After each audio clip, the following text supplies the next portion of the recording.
इन्द्रियग्रामसंयुक्तः मनस्सारथिरेव च बुद्धिसंयमनो नित्यं महान् ब्रह्ममयो रथः. Our body is a gigantic chariot.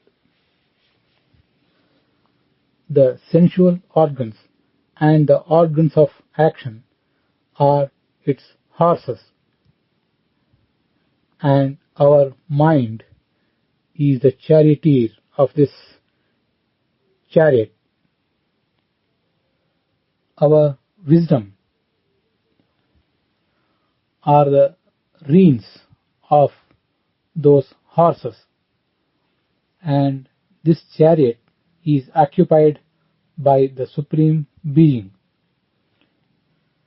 We all know it in big shrines like Tirupati, Udupi, and others. A biggest chariot is drawn by the devotees during festivals.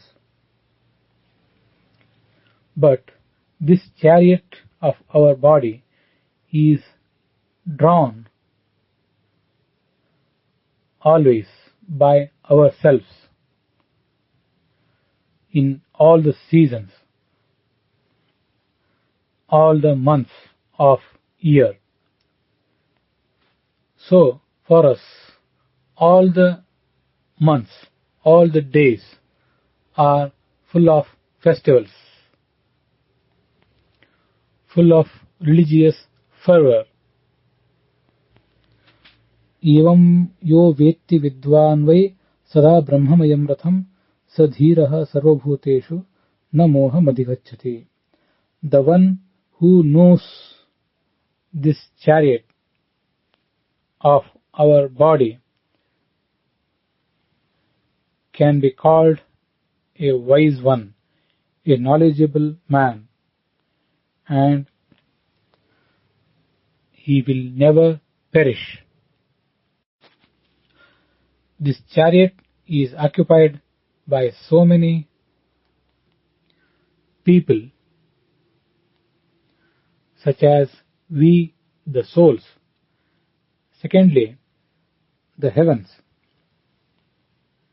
who always guide us in doing our activities. And finally, Lord Vishnu is the most prominent one who occupies this chariot.